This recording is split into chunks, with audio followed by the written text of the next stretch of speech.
Trainer Marya Montoya has been at parks her entire life.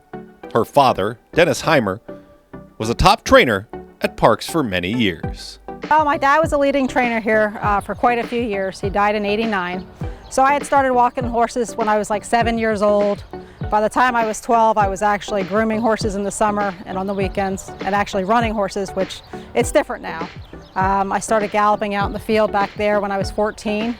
And when my dad died, I was just in my late 15 year. I went to the farm and did farm work for a little while with my stepmother because we had moved out there and we had raised Lily T. Kentucky Derby stories can come from anywhere. Little E.T. became that story for Montoya and her family. He was a horse that my dad had actually picked the nicking for, and then he had passed away. And the mare would be out there and she would leave this foal.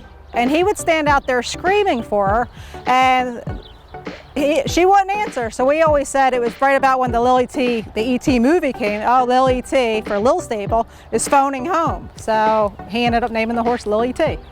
He was a really hard horse to handle, and he was getting loose every day as a yearling from us. So right across the street was a farm called Josco Farm, which was one of my dad's major owners.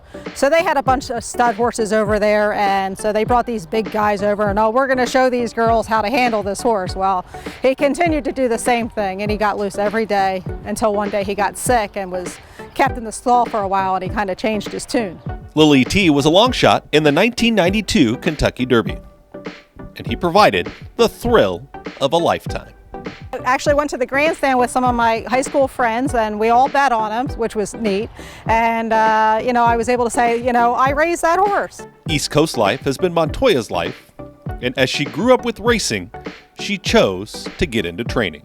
I like being on the East Coast. I've been here my whole life, so it feels like home.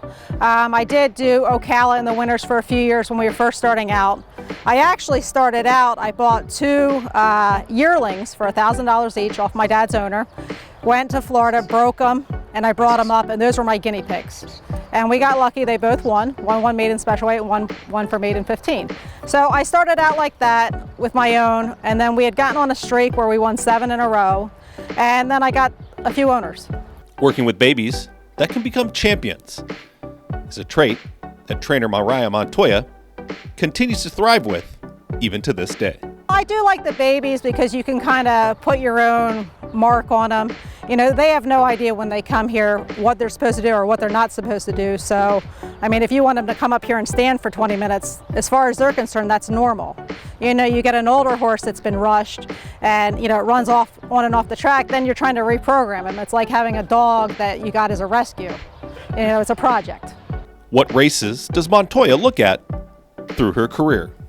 I would love to win a big race at Parks just because it's our home turf. Would I love to win the Pennsylvania Derby? Absolutely.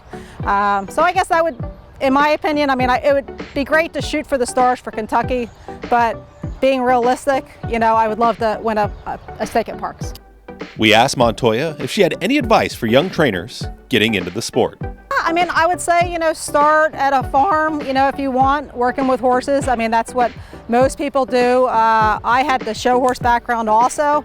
That helps. I find it really helpful. We get on our own horses that, we can feel things before things happen. Marya Montoya has known horses her entire life, and it's why she does this every day. It doesn't matter if it's a beaten 5 or, a big allowance at New York. I still feel the same because, it's not that I'm proud of me. I'm proud of my team.